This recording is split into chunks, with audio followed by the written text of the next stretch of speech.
to interrupt you in your Okay. talk, but we're going to shorten the question time. I believe you're the timekeeper. Yes, so Okay. watch us. I will.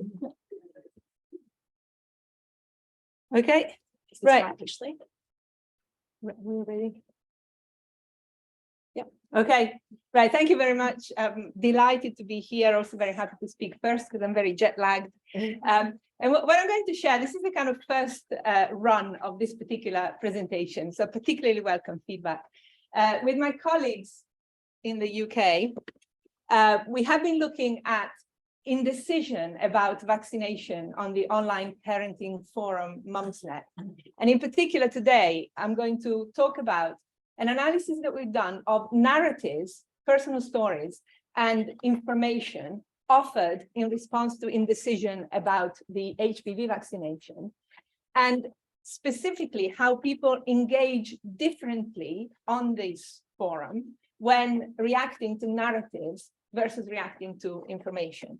And I'm going to try to link the research that we do on naturally occurring data with experimental research on persuasion via narrative versus persuasion via information. So this is, while this wizardry is happening behind me, I've more or less given my talk. Right, thank you. Thank you very much. Sorry, Sorry. it would not be a conference without technical issues to begin with. Okay. This still doesn't work, but I'll use this. Right, okay, so here's the Here's the context, the theoretical background for what we're doing. So when people look at persuasion strategies, they sometimes say that narratives have a persuasive advantage over the provision of information because of the way we process narratives. So narratives can facilitate engagement, transportation into a story world, identification with characters, and emotional associations of these processes. And as a consequence of that, they are claimed to lower resistance to persuasion. In other words, if you get involved in a story, you might be less aware of a persuasive intent and also less resistant to that persuasion. And when people operationalize resistance to persuasion, they talk about a bunch of phenomena. Some are emotional reactions. The one we're particularly interested in is counter-arguing. When somebody is advising you to do something by telling you a story or giving you some information, you might argue back. And that is evidence of resistance to persuasion. There are also many experimental studies where people basically give participants either a story or some piece of information, or sometimes combination, to persuade them about a particular health-related topic, for example, taking up the hepatitis B virus or risks associated with HPV and cervical cancer. And some of these studies have found that narratives are able to shift risk perceptions and behavioral intentions more than the provision of information.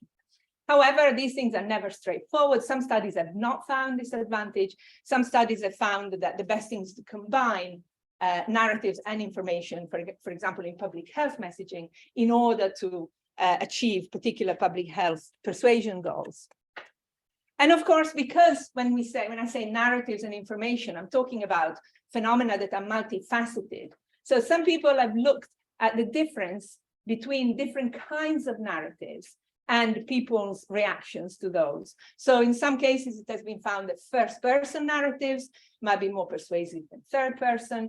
In the context of the HPV vaccine and cervical cancer, it has been found that in a particular population, US college students, as we know, are the most tested population on earth, that stories about cervical cancer where the person survives were more persuasive than where the person dies, and where the reason why the person was unvaccinated was a social barrier. In other words, the association between HPV infection and promiscuity, that those were more persuasive than other stories. So in that context, we were interested in looking at how people use narratives and information in response to indecision on the online parenting forum Mumsnet, indecision about vaccinating a child against HPV.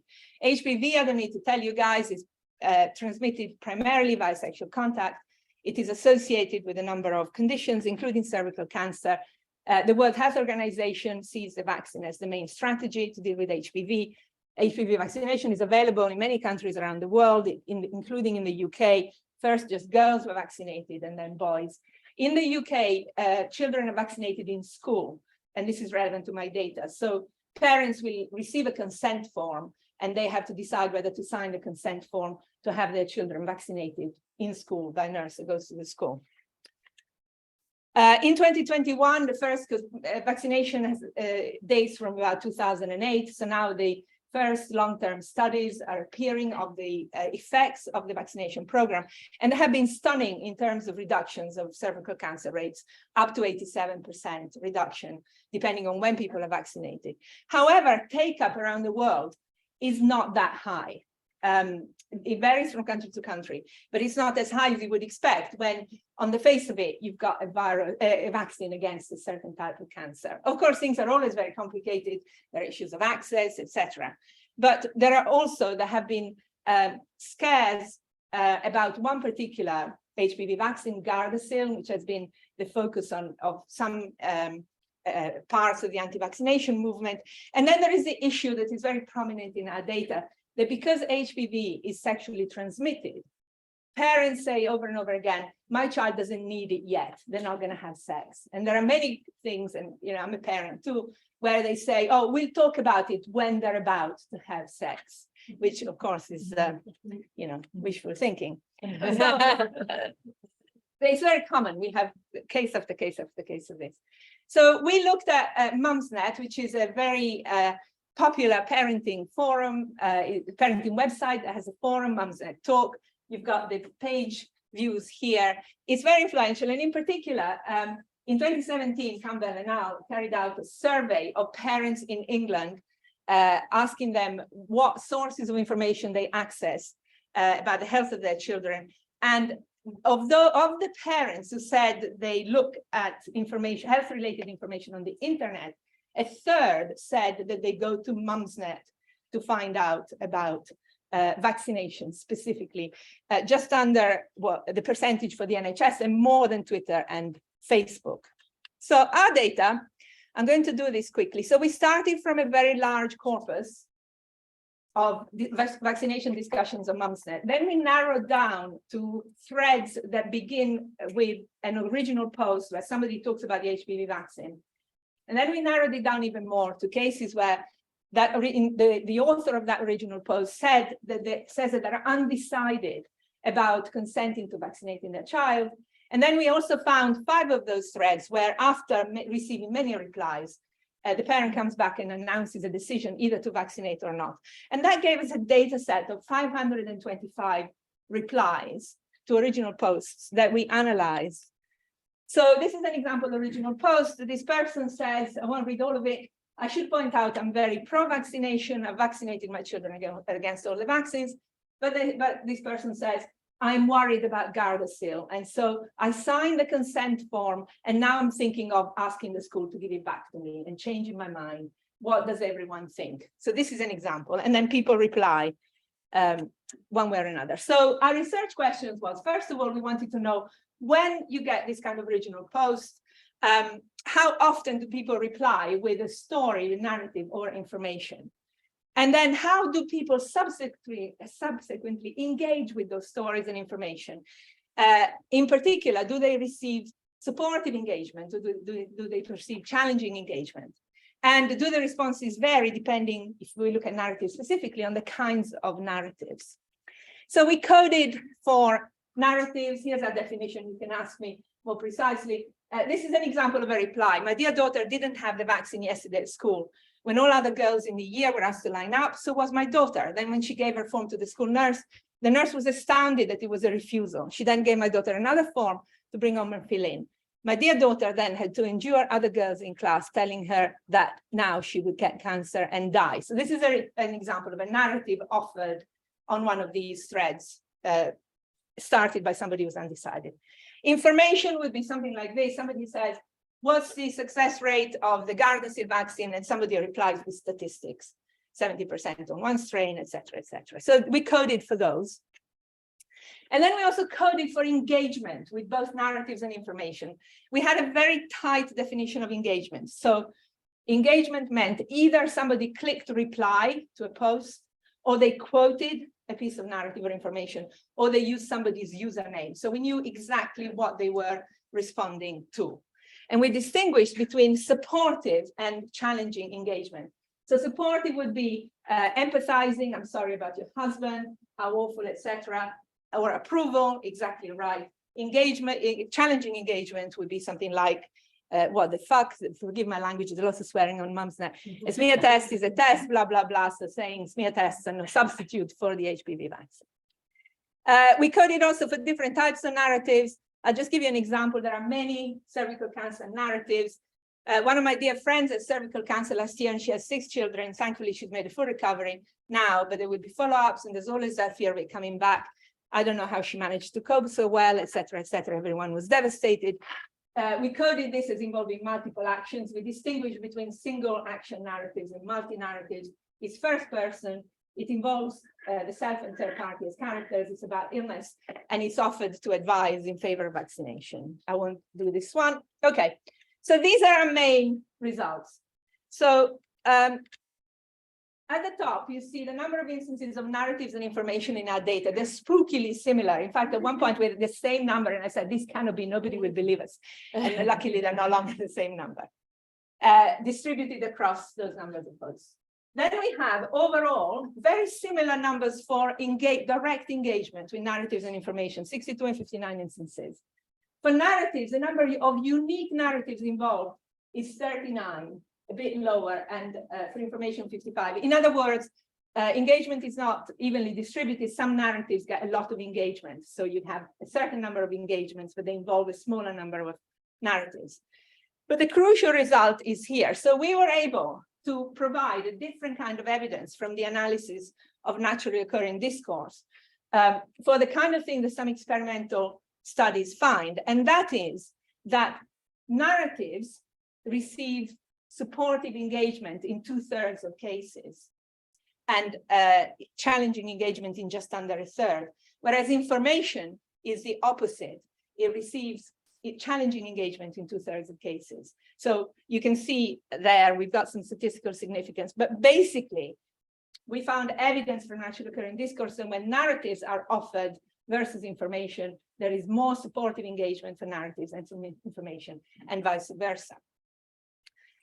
With regard to what kinds of narratives get supportive or challenging engagement, so this is the second question. Do narratives differ depending on the kind of narrative in terms of the engagement they receive? So not surprisingly, supportive engagement clusters around narratives of illness, specifically cervical cancer. And those are the kinds of narratives that are used in experimental studies and in public health campaigns. And people tend to engage with the people involved. That's where the persuasive advantage comes from. So they're not engaging with the advice that is being given necessarily, but with the people. Thank you for sharing your story, sorry for the pain, or people are given advice. And there's actually a pro-vaccination bias in our specific data. Narratives of vaccine uptake receive very little engagement. So this is another challenge in our data. When people tell a story where they basically say, my child was vaccinated and it was all fine, right? Which is actually the story that you want, if you're pro-vaccination, you want most people to tell. It actually is not very good narrative material because it's uneventful, right? And these occur a lot, etc., but they're not very engaging because nothing much, you don't want anything to happen, but if nothing much happens, you don't have a good story. Whereas we have, interestingly, some vaccine delay narratives or refusal narratives that also receive supportive engagement. And this is another aspect of the persuasive advantage of narrative. So generally speaking, in our data, posts tend to be pro-vaccination more than anti or hesitant. However, some parents say that when their daughter usually refused consent, they were badly treated by their schoolmates, and you saw the thing, you're going to get cervical cancer. So people then engage, sympathize with the daughter who's made their own decision and has been badly treated as a consequence, and don't react to the anti-vaccination or hesitant message that is being given. I'm still within the time. I think I missed one slide. Or it's gone somewhere else. Well, I'll tell you anyway.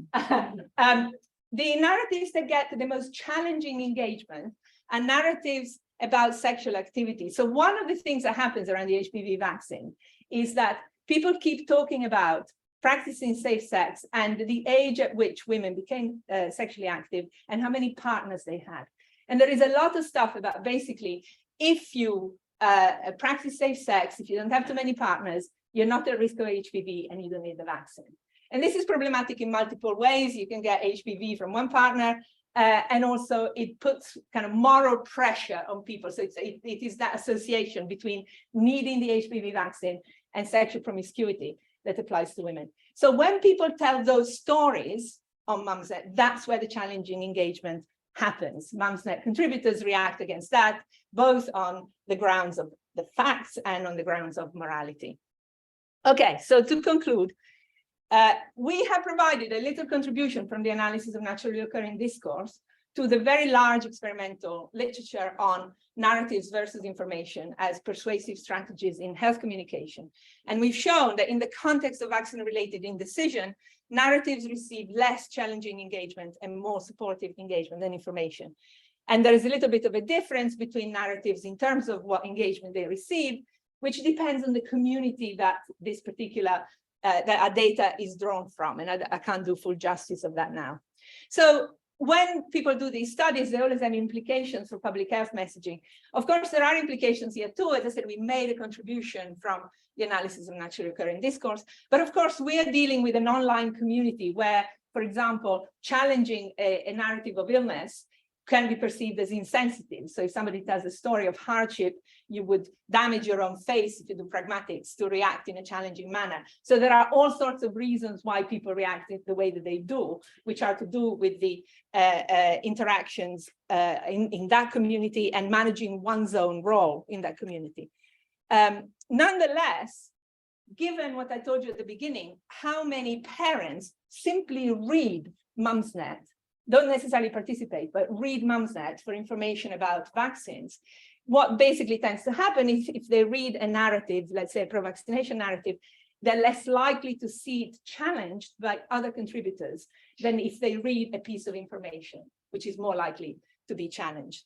And from my perspective, and this is in the kind of context of interdisciplinarity, I think it is important that when issues such as this are so crucial, how do people react to persuasive messages in health communication, that multiple types of evidence are provided. And so we hope to make a contribution by looking at naturally occurring discourse when most studies are experimental. And that's it. I think I've just about done it in time. Thank you very much.